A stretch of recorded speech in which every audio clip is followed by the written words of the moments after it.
Close your eyes, if you wish, and let your mind settle. Imagine a vast, quiet landscape, where the wind hums softly over high plateaus, carrying the faint scent of juniper and earth. This is Tibet, a land where the mountains touch the heavens, and where life and death weave together in ways both ancient and profound. Tonight, we embark on a gentle journey through time, through rituals and beliefs that have shaped a people for centuries. This is not a story of excitement or urgency, but one of quiet reflection, of lives lived and released under an endless sky. Let the rhythm of these words guide you, slowly, into a world where death is not an end, but a transformation, a gift to the winds, the birds, and the cycle of all things. We begin high on a rocky hilltop, where the air is thin and the morning light is pale. You have passed from this world, and your body is now part of a sacred rite, the Tibetan sky burial. From there, we'll walk alongside a monk who has spent decades chanting for the dead, drift through the strange, and dream like visions of the afterlife, and finally stand in the shadow of stone tombs built for the revered. This is a story of impermanence, compassion, and the rhythms of existence. Let it unfold slowly, like a prayer carried on the breeze. Settle in, breathe deeply, and let the history of Tibet guide you toward rest. Imagine yourself in a small Tibetan village, nestled in a valley cradled by jagged peaks. The air is cool, sharp with the scent of frost and distant snow. The sun has just begun to rise, casting a soft golden glow over the stone houses, their flat roofs adorned with prayer flags that flutter gently in the wind. You are no longer among the living. Your breath has stilled, your heart has quieted, and your body, wrapped in a simple white cloth, lies in a small room where the air is thick with the scent of butter lamps and burning juniper. This is not a moment of sorrow, but of purpose. In this village, death is not hidden away, it is a sacred act, a final offering to the world. You are about to become part of a ritual that has endured for centuries, the sky burial. Your body is carried at dawn, not by mourners cloaked in grief, but by family and neighbors who move with quiet reverence. They walk in a slow procession, their footsteps crunching on the rocky path that winds upward to a high hilltop. The charnel ground or dirt road waits above a place where the earth meets the sky, where the boundary between life and death blurs. The wind is stronger here, tugging at the cloth that binds you as if eager to claim what remains. Above, vultures circle lazily, their broad wings cutting through the morning mist. To the villagers, these birds are not scavengers but emissaries of compassion, carrying the essence of the departed to the heavens. You are not being discarded, you are being set free. The preparations began hours ago, before the first light touched the mountains. In the room where you lay, monks gathered, their voices low and rhythmic, chanting sutras from the Bardo Thedel, the Tibetan Book of the Dead. Their words are not for you alone, but for your consciousness which lingers. They believe in the moments after death. The chants are a guide, a steady hand to lead you through the confusion of passing. The room was warm with the flicker of butter lamps, small clay vessels filled with yak butter, their wicks casting a soft, golden light. The scent of the burning butter mingled with the sharp tang of juniper, burned to purify the air and ward off restless spirits. A small altar stood in the corner, adorned with offerings, barley flour shaped into delicate cones, a bowl of water, and a single white scarf or kotta draped as a symbol of purity and respect. The monks' voices rose and fell, a steady cadence like the lapping of waves. They recited prayers to Avalokiteshvara, the bodhisattva of compassion, asking for your safe passage. They spoke of impermanence, of the fleeting nature of the body, and of the need to release attachment to the physical form. To the villagers, this is not a moment of loss, but of liberation, a chance for your essence to move toward enlightenment or a better rebirth. The chants are not hurried, not frantic. They are deliberate, each syllable chosen with care, as if weaving a bridge between this world and the next. Now, as your body is carried up the hill, the villagers move with purpose. The path is steep, the stones underfoot worn smooth by centuries of such processions. The cloth that wraps you is simple, undyed, its edges frayed from use. It is tied with cords of hemp, knotted tightly to keep you secure for the journey. The air grows thinner as the group ascends, and the wind carries the faint sound of a distant bell, perhaps from a monastery below. The villagers do not speak much. Their faces are calm, their eyes fixed on the path ahead. They have done this before for parents, siblings, neighbors. Death is not a stranger here, it is a neighbor, a constant presence in the rhythm of their lives. At the charnel ground, the Rugyopas wait. These are the body breakers, men trained in the sacred art of preparing the dead for the sky. They are not feared, not shunned. In this village, they are respected, their work seen as an act of profound compassion. Their tools are simple but purposeful. Hatchets with worn wooden handles, sharpened blades glinting in the morning light, and heavy stones used to crush what remains. The Rugyopas are not butchers, nor are they careless. Their movements are precise, practiced, almost ceremonial. They kneel beside you, their hands steady as they untie the cords that bind the cloth. The wind catches the fabric, pulling it back to reveal your form, pale and still against the rocky ground. The villagers step back, forming a loose circle around the charnel ground. They do not turn away, do not flinch. To them, this is not a moment of horror but of giving. The Rugyopas begin their work, their hatchets moving with a rhythm as steady as the monks' chants. They do not rush. Each cut is deliberate, guided by tradition and respect. Your body is not something to be preserved, but something to be released. The Rugyopas work to make you an offering, to transform flesh and bone into nourishment for the vultures that wait patiently above. This is not destruction, but a return away to give back to the world that sustained you. The vultures descend slowly, their wings casting fleeting shadows across the hilltop. They are large, their feathers a mottled mix of brown and grey, their eyes sharp and unblinking. To the Tibetans, these birds are sacred embodiments of dana, the act of selfless giving. They are not here to consume out of greed, but to complete the cycle of life. As the Rugyopas step back, the vultures approach, their movements cautious but unafraid.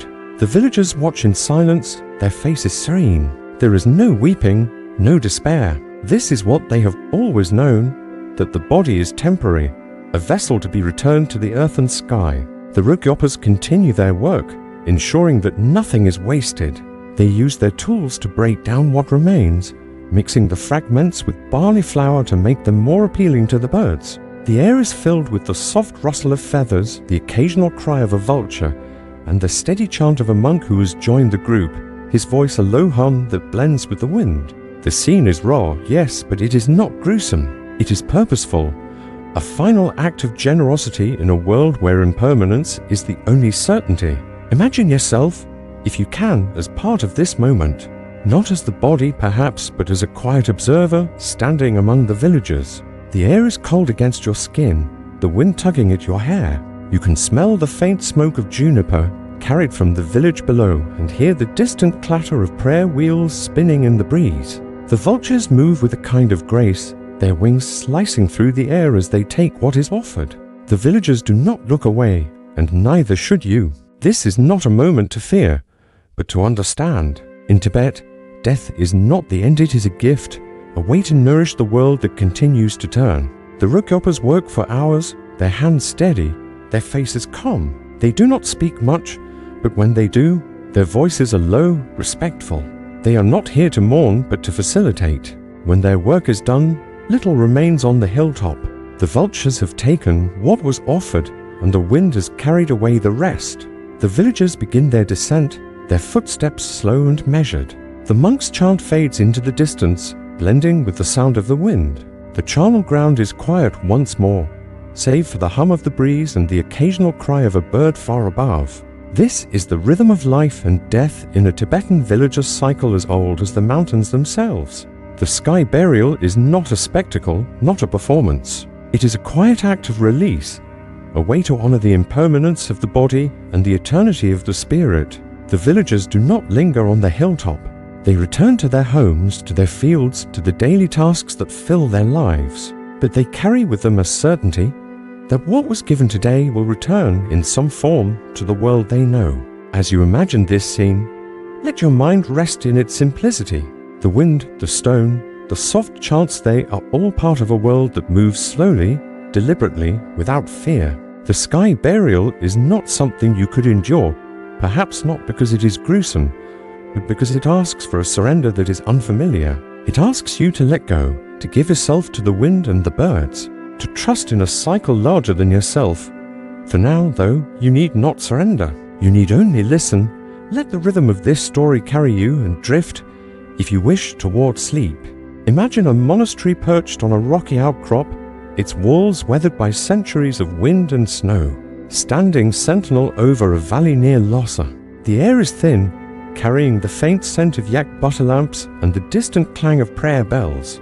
Within these walls lives a monk, Tenzin, whose name is known only to the families he has served. For 40 years, he has risen before dawn, his voice a steady guide for souls departing this world. His life is one of quiet devotion, shaped by the rhythm of chants and the weight of death. He is not a hero, not a figure carved in scripture, but to those who have heard his voice beside a cooling body, he is a bridge to the beyond. Let us walk with him through the days and nights of his life, as he carries the words of the Bardo Fiddle into the silence of the dead. Tenzin's story begins long ago, in a village much like the one you imagined in the Sky Burial. He was a boy of 7, his hair shaved close, his small hands clutching a prayer wheel as he followed his father up a mountain path. The monastery loomed above, its red and white walls glowing in the morning light.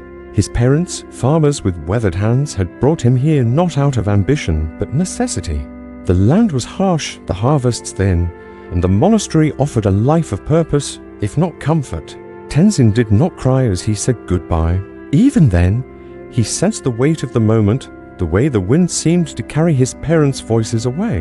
The monastery became his world, its stone corridors cool against his bare feet, its air thick with the scent of incense and old wood. The monks taught him to read the sacred texts, their pages fragile and yellowed, the Tibetan script curling like smoke across the paper. He learned the rhythm of prayer, the way each syllable could stretch into the silence, filling it with meaning. The older monks watched him closely, noting his patience, his quiet focus. He was not the loudest chanter, not the most learned, but there was a stillness in him, a steadiness that seemed to anchor those around him. By the time he was 20, Tenzin had been chosen for a role few sought, to guide the dead through the Bardo Fiddle, the Tibetan Book of the Dead. This was not a task for the ambitious or the faint-hearted. It required a voice that could carry across hours, a mind that could hold the complex verses, and a heart that could face death without flinching. Tenzin's days began long before the sun rose. He would wake in his small cell, a simple room with a wooden bed, a single blanket, and a low table holding a butter lamp. The air was cold, the stone floor biting against his feet as he lit the lamp, its flame casting soft shadows on the walls. He would kneel, his robes pooling around him, and begin his morning prayers, his voice low and steady, blending with the distant chants of other monks. The monastery was never silent. There was always the hum of prayer, the clatter of prayer wheels, the soft shuffle of feet on stone. After prayers, Tenzin would eat a modest meal, barley porridge, perhaps a piece of dried yak cheese, washed down with butter tea, its salty warmth grounding him for the day ahead. The monastery was a world of routine, each task a thread in the tapestry of devotion. Tenzin swept the courtyard, its flagstones worn smooth by generations of monks. He carried water from the stream below, the buckets heavy against his shoulders. He tended the butter lamps, trimming wicks and refilling the clay vessels with yak butter, the air thick with their smoky scent. These tasks were not distractions, but meditations, each one a reminder of impermanence, the sweeping of dust, the fleeting flame, the water that would soon be gone. When a death occurred in the valley, word would reach the monastery by midday.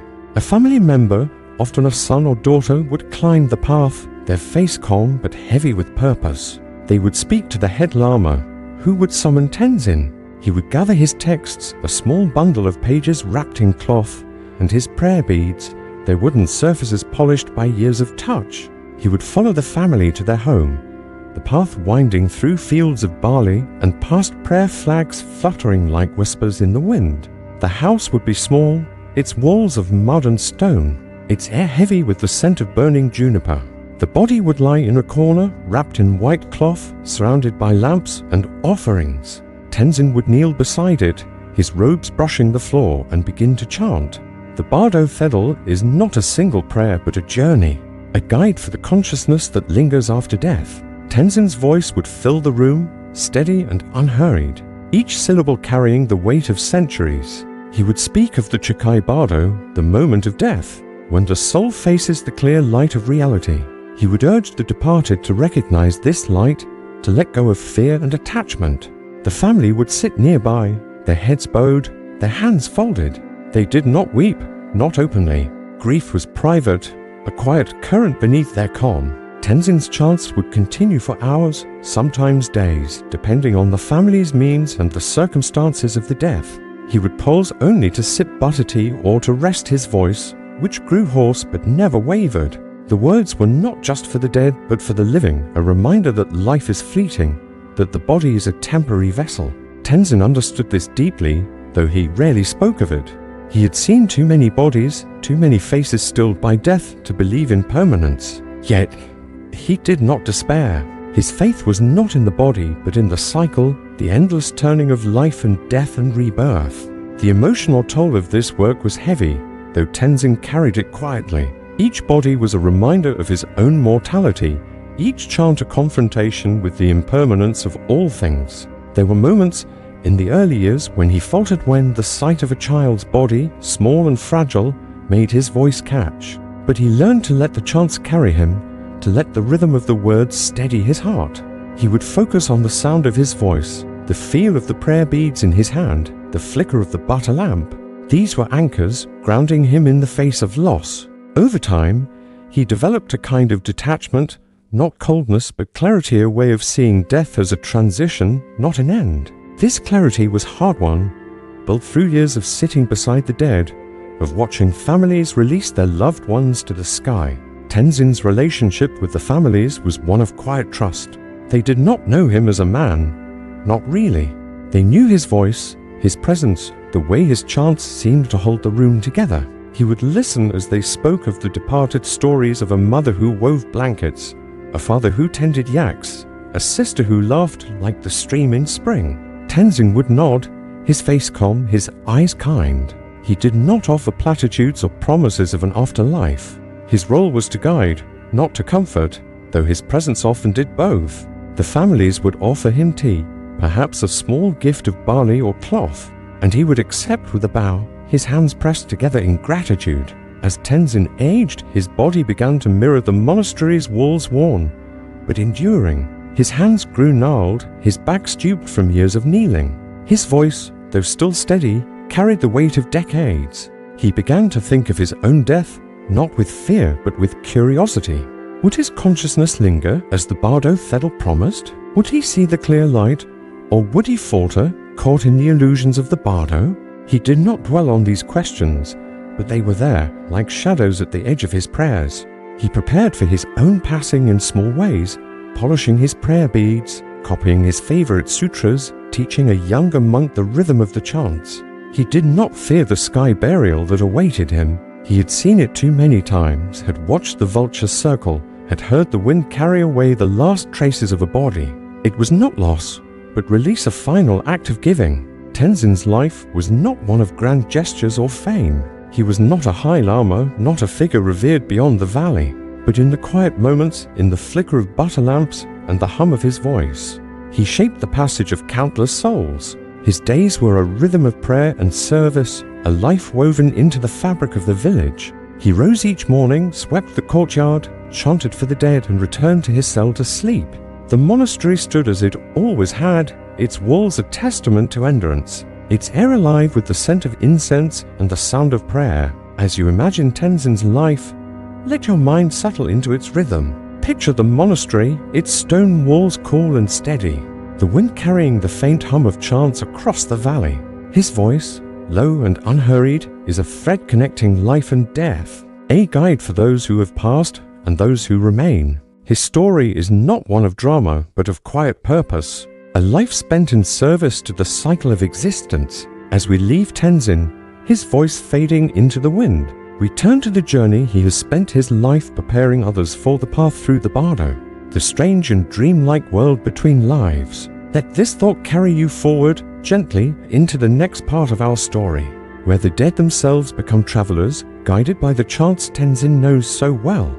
You are no longer bound to the body that once held you. The wind that carried your form to the vultures has faded, and the chants of the monk, Tenzin, linger only as a distant echo. You are weightless now, a flicker of consciousness drifting in a vast, formless expanse.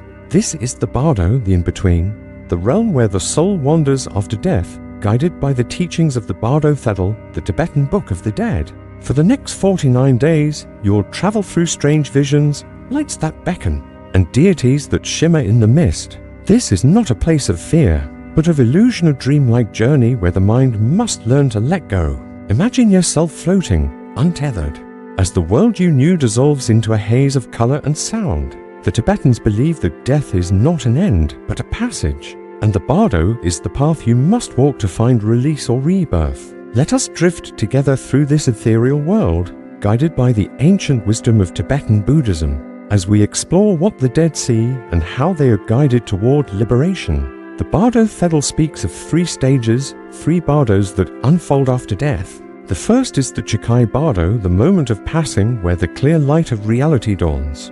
Imagine yourself in this moment, your body left behind on the hilltop, your consciousness rising like mist from a river. The world around you is no longer solid. There are no mountains, no prayer flags, no scent of juniper. Instead, there is a light, pure and radiant, like the sun breaking through clouds. This is the clear light, the essence of ultimate truth, untainted by desire or fear. The monks' chants, like those of Tenzin, urge you to recognize this light, to merge with it, to let go of all attachments. If you can, you may find liberation, a release from the cycle of rebirth. But the mind is restless, shaped by a lifetime of habits, and few can hold this light.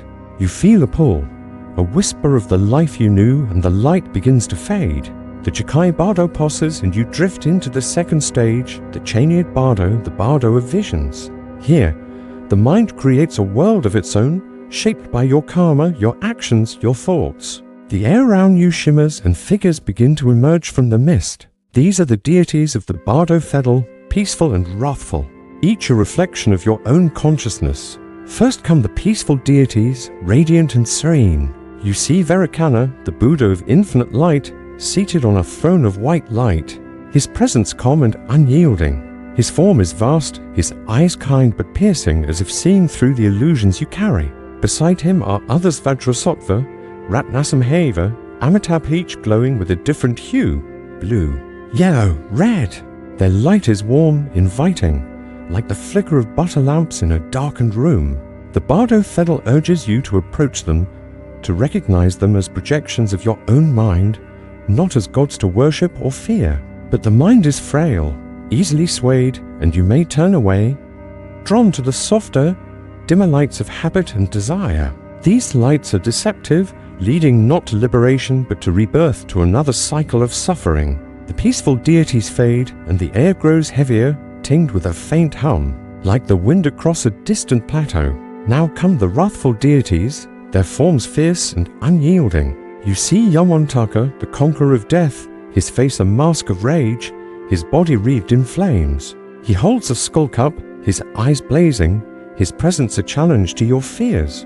Other figures emerge, Herika, Mahakala, Ekajoti, their forms twisted, adorned with bones and serpents. Their voice is a roar that shakes the void. Yet these are not demons, not enemies.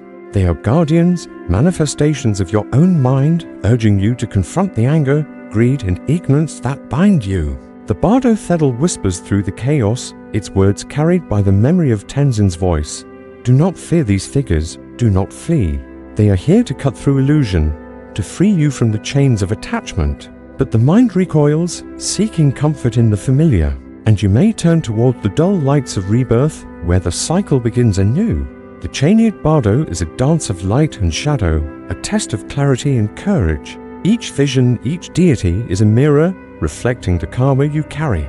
A life of compassion may draw you to the peaceful deities, their light a beacon of release. A life of anger or clinging may pull you toward the wrathful ones, their fury a call to awaken. The Bardo Thedel is read aloud for days, sometimes weeks, by monks like Tenzin. Their voice is a lifeline through this strange realm. They speak of the lights, the deities, the paths to avoid. They urge you to remember your teachings, to see through the illusions, to seek the clear light once more. The words are a rhythm, a steady pulse in the chaos, like the sound of prayer wheels spinning in the wind. As the days pass, the visions grow more vivid, more insistent. You see glimpses of lives. You might enter a child in a village, a yak herder on a mountain, a merchant in a distant city.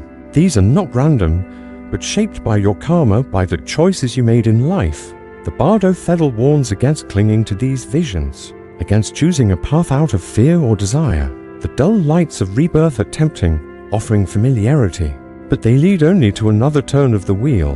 The monks' chants grow fainter now, their words a distant hum as you move toward the third stage, the Sidpa Bardo, the Bardo of rebirth. Here, the world begins to solidify again. The mist parts, and you see landscapes, mountains, rivers, villages flickering like dreams. You feel a pull, a longing for form, for a body to call your own. The Bardo Thedal speaks of the winds of karma, carrying you toward a new womb, a new life. You may see your future parents, their faces blurred, their voices soft. The monks urge you to choose wisely, to seek a life of virtue, but the pull of habit is strong. You may be drawn to a life of struggle, of joy, of suffering, depending on the seeds you sowed.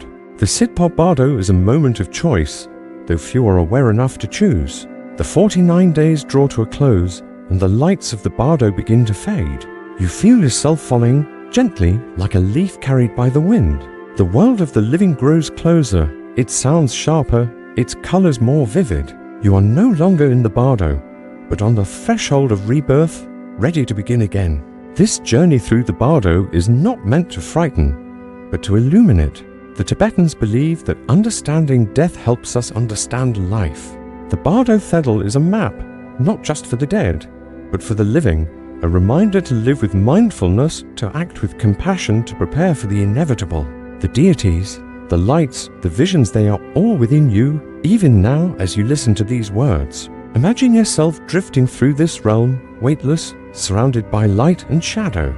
The wind is soft, carrying the faint scent of juniper, the distant hum of a monk's chant. There is no need to fear, no need to cling. The Bardo is a place of transition, a moment to see clearly, to let go. As you rest in this thought, consider the lives that shaped these beliefs, the people who carried them through centuries. Not all Tibetans faced the sky burial, not all drifted through the Bardo in the same way. For some, death was a different ritual, one of stone and incense, of tombs built to honor the revered. Let this thought carry you forward, gently, into the next part of our story, where we stand in the shadow of a stupa, watching artisans carve a final resting place for a soul, deemed divine. Picture a high valley near Lhasa, where the air is crisp and the mountains stand like silent sentinels, their peaks dusted with snow. The sun is low, casting long shadows across a monastery's courtyard, where prayer flags flutter softly, their colors faded by years of wind. You are a young stone mason, your hands calloused from years of wielding a chisel, your shoulders strong from carrying slabs of granite. Your name is Dorj, and you have been summoned to a sacred task, to help build a stupa, a tomb for a revered lama who has passed from this world. Unlike the sky burials that feed the vultures on distant hilltops, this death is marked by stone and ceremony, by rituals that echo through the ages. The lama's body will not be given to the sky but preserved on it, sealed within a monument that will stand for centuries. As you work, the air carries the faint scent of incense, the low hum of monks chanting, and the steady rhythm of your chisel against stone. This is a world apart from the raw simplicity of the charnel ground, a world of reverence and permanence where death becomes a testament to spiritual power. Let us walk with you, Dorj, through the quiet labor of building a tomb, and explore the rituals that set the noble apart in the Tibetan cycle of life and death. Your day begins before dawn, as it always has. You rise in a small room near the monastery, its walls of mud brick cool to the touch, its floor covered with a worn rug. The air smells of barley flour and the faint smoke of a juniper fire kindled outside. You dress in simple robes, a woolen tunic dyed deep red, and wrap a scarf around your neck to ward off the morning chill. Your tools wait in a leather satchel, a hammer, chisels of varying sizes, a wooden mallet smoothed by years of use. You eat a quick meal of tsampa, roasted barley flour mixed with butter tea, its salty warmth steadying you for the day ahead. The monastery is already awake, its courtyard alive with the soft shuffle of monks' robes and the clatter of prayer wheels. You join a small group of artisans, stonemasons, carpenters, painters each chosen for their skill and devotion. The Lama who was passed was no ordinary man. He was a tulku, a reincarnated teacher whose wisdom guided thousands. His death is not a loss, but a transformation, his body a relic to be preserved. His stupa a beacon of enlightenment. The task of building his tomb is both an honor and a burden, one that demands precision and reverence. The stupa's site has been chosen with care, on a gentle slope overlooking the valley, where the first light of dawn will touch its dome. The ground has been purified, sprinkled with saffron water and marked with sacred symbols drawn in white chalk. Monks have chanted here for days, their voices weaving prayers to consecrate the earth. As you arrive, you see the foundation already laid, a square platform of flat stones, each one smoothed and fitted with care. Your role is to carve the stones for the stupa's body, the rounded dome that will hold the Lama's remains. The stone is granite, quarried from a nearby mountain, its surface cool and unyielding. You kneel beside a block, your chisel biting into the rock, sending small chips flying like sparks. The sound is rhythmic, a steady tap-tap-tap that blends with the monk's chants and the wind's soft hum. The stupa is more than a tomb, it is a symbol, a model in stone. Its shape mirrors the cosmos, a square base for the earth, a rounded dome for the heavens, a spire reaching toward enlightenment. Every detail matters. The stones must fit without gaps, each one aligned to honor the Lama's legacy. You work slowly, your hands guided by years of practice, your mind focused on the task. The air is thick with the scent of dust and incense, the latter drifting from a nearby altar where monks burn juniper and sandalwood. The Lama's body has already been prepared, a process you glimpsed only briefly. It was not carried to a charnel ground but brought to a temple chamber, where monks performed rituals of purification. They washed the body with saffron-infused water, anointed it with oils and wrapped it in fine silk. Its folds dyed gold and crimson. The process of mummification, reserved for the most revered, began with care. The body was packed with salt and herbs, juniper, myrrh and camphor to preserve it, a task that took weeks. You heard whispers of this work, of monks chanting through the night, their voices a steady guide for the Lama's spirit. Sacred relics were placed within the wrappings, small statues of the Buddha, rolled parchments inscribed with mantras, beads blessed by past lamas. These objects are not mere decorations but conduits of power, meant to sanctify the stupa and protect the valley. As you carve, you think of the Lama's life. Stories of him are shared among the artisans, passed in low voices during breaks. He was known for his kindness, his ability to sit with a farmer or a noble and make them feel seen. He taught the bardo fiddle, guiding souls through the in-between, much like Tenzin, the monk whose chants we followed. His death was peaceful, surrounded by disciples, his final breath a moment of clarity. The monks say his spirit has already begun its journey, perhaps lingering in the bardo, perhaps already seeking a new form, but his body remains a relic of his teachings, and your work ensures it will be honored. The stupa's construction is a communal act, though you rarely speak. The carpenters shape wooden beams for the inner chamber, their saws humming softly. The painters prepare pigments, red ochre, blue lapis, gold leaf to adorn the dome with sacred patterns. Monks oversee every step, their presence a reminder of the stupa's purpose.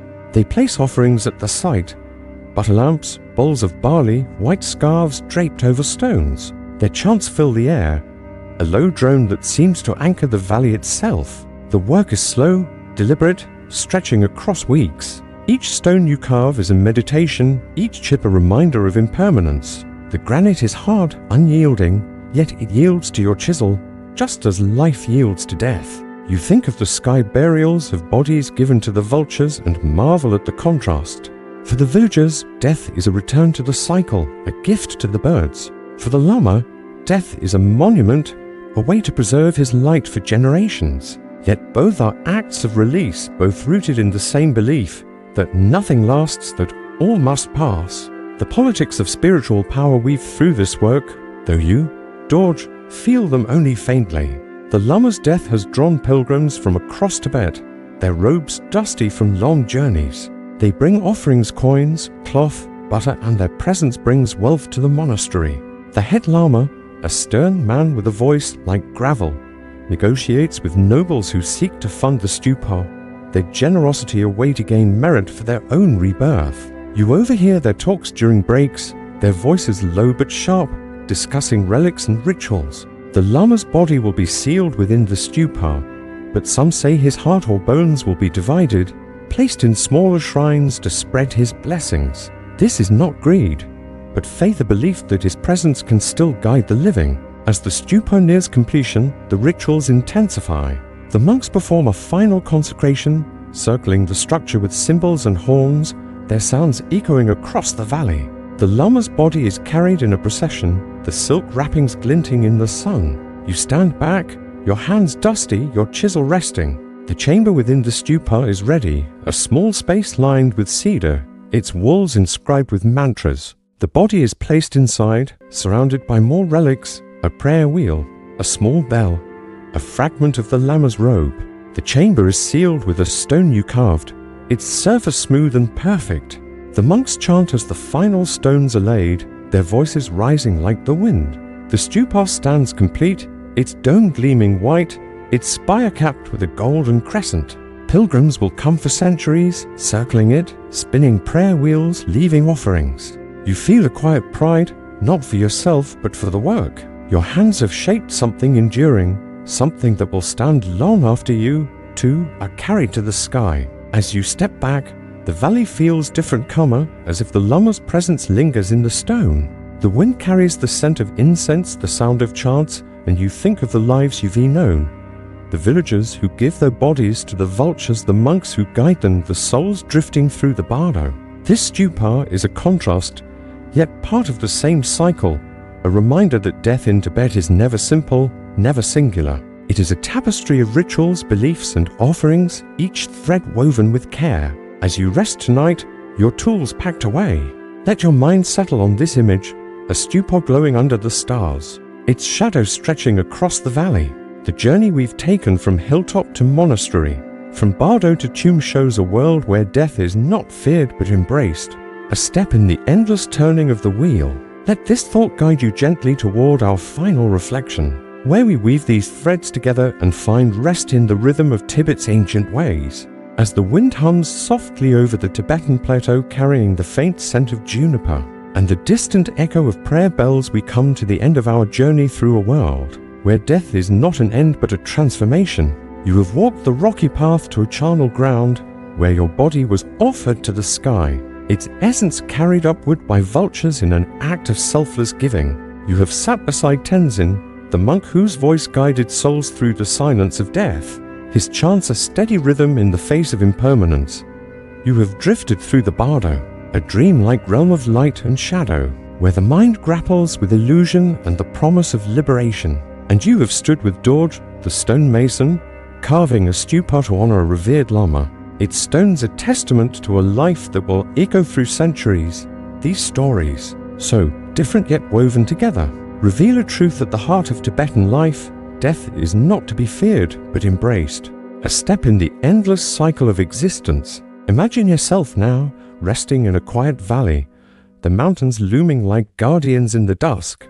The air is cool, the stars bright against a velvet sky. The rituals you've witnessed, the sky burial, the monks' chants, the bardo's visions. The stupa's stones are not distant or strange, but part of a rhythm as old as the earth itself. They speak of a people who live with death as a companion, not an enemy, who see in its inevitability a chance to give, to guide, to build. This is not a call to dwell on mortality, but to find peace in its presence, to let the weight of the day slip away like sand through your fingers. As you lie here, perhaps on the edge of sleep, consider the contrast with your own world. The modern rush, the noise, the endless tasks, they fade in the face of this ancient calm. The Tibetans teach us to slow down, to listen to the wind, to trust in the cycle that carries us all. Let this thought settle over you, gentle as a prayer flag fluttering in the breeze. Your bed is soft, your room warm, a far cry from the cold hilltops and stone monasteries of Tibet. Yet the same wind that moves through those valleys moves through your world, connecting you to a story older than time. As you drift, let the rhythm of this journey linger, a quiet reminder that life, like death, is a gift to be given back.